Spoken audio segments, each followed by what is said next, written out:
अच्छे से निभाया है। मैं चाहूँगा कि उन दोनों का भी गमछा प्रदान करके सम्मान किया जाए।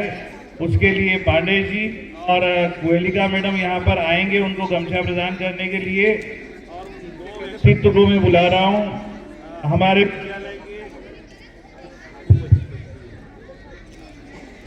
आवाज आ रही है ना? ऐसे दोनों व्यक्तित्व को मैं चाहूंगा मंच पर सम्मानित किया जाए। उनमें सबसे पहले ये श्री कौशल किशोर सर, पीजीटी भूगोल, जो तालियों से सर का स्वागत करें। और म्यूजिक टीचर संजना कुमारी मैडम, दोनों मंच पर आए। फोटो ले लो ना सर, वीडियो यहाँ से।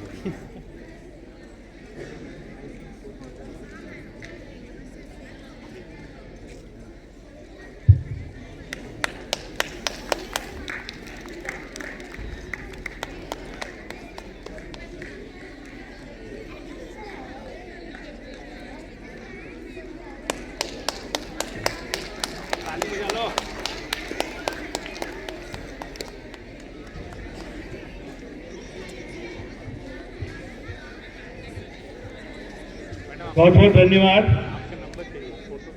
इसी तरह हम लोग अच्छे कार्यों का अनुकरण करते रहें और जो भी छोटी मोटी कमियां हैं उनको हम दूर करते रहें।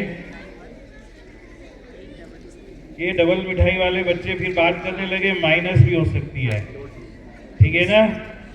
ओके,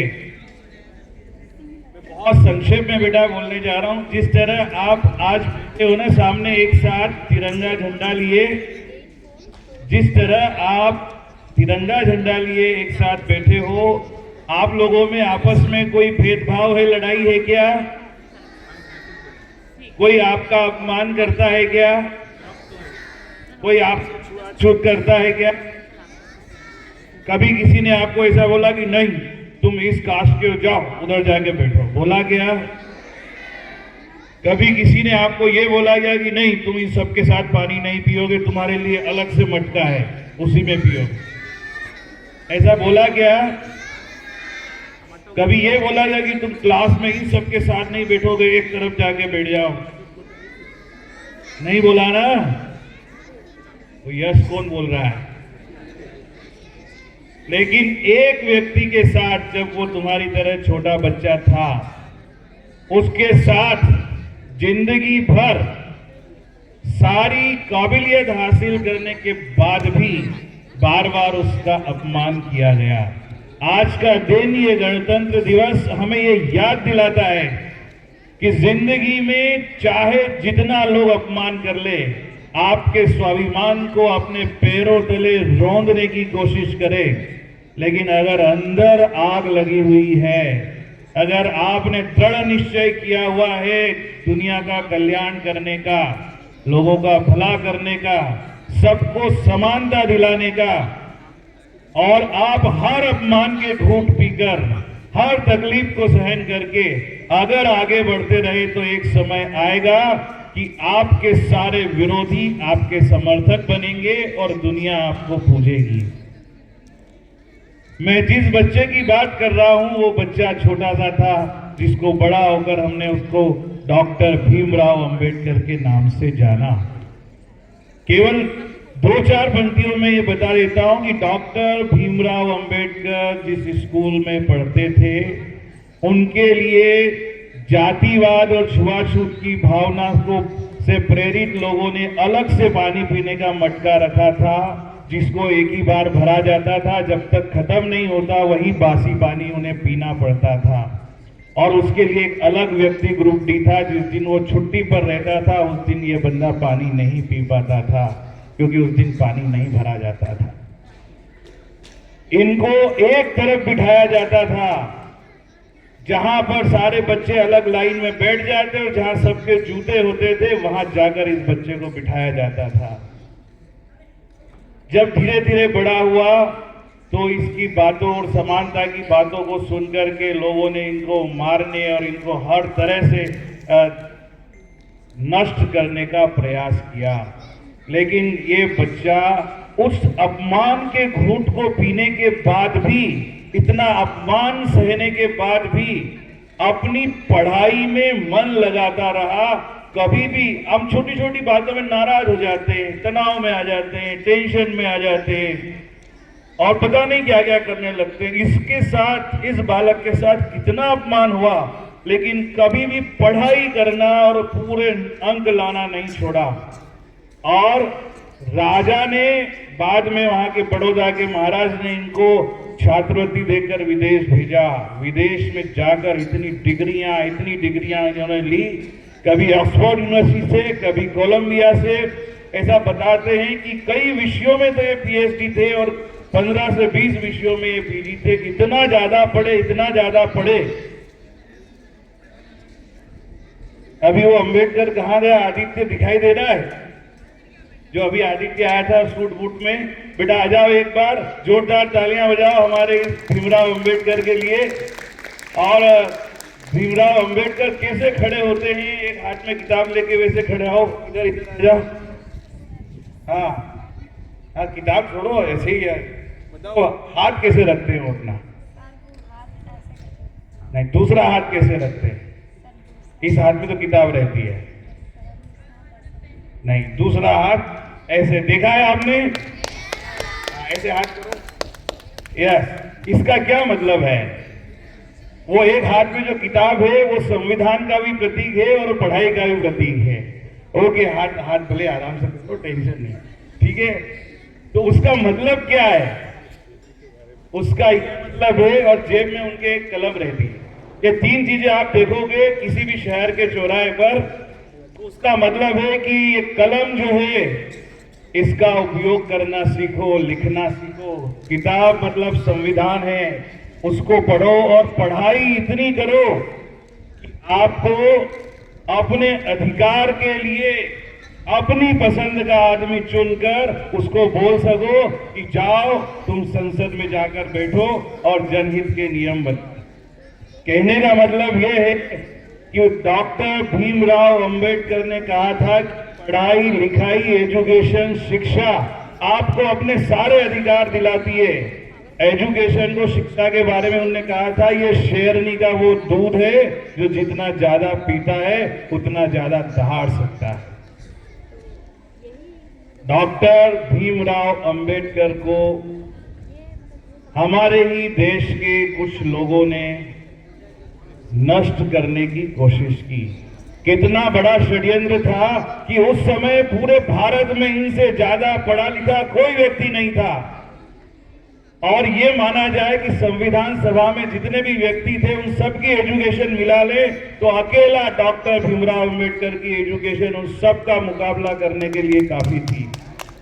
लेकिन बावजूद इसके जब पहली बार संविधान सभा के लोगों का चयन किया गया तो 96 मेंबर में डॉक्टर भीमराव अंबेडकर का नाम नहीं रखा गया, क्योंकि इन्होंने जो जीवन संघर्ष किया था अपनी स्कूल और कॉलेज की लाइफ में, इनको दूर रखा गया कि ये व्यक्ति अगर आ गया तो सब जातियों को सबके बराबर के लिए अधिकार की मांग करेगा और कैसे कैसे कानून बनवा देगा कि ये जो है हम लोगों का वर्चस्व खत्म हो जाएगा। किसी ने भी इनको अपना प्रतिनिधि बनाकर संविधान सभा में नहीं भेजा। आज ये बंगाल की धरती का, उसके लिए हमें शुक्रिया करना पड़ेगा कि वो जो संयुक्त बंगाल था उस समय मुस्लिम लीग का प्रतिनिधि बनकर के जब डॉक्टर अंबेडकर संविधान सभा में आए तब इनको संविधान सभा की और निर्माण करने वाली समिति का अध्यक्ष बनाया गया। कितना बड़ा ये योगदान है, अगर यहाँ बंगाल में है तो ये याद हमें मालूम होनी चाहिए, ये बात हमें याद होना चाहिए।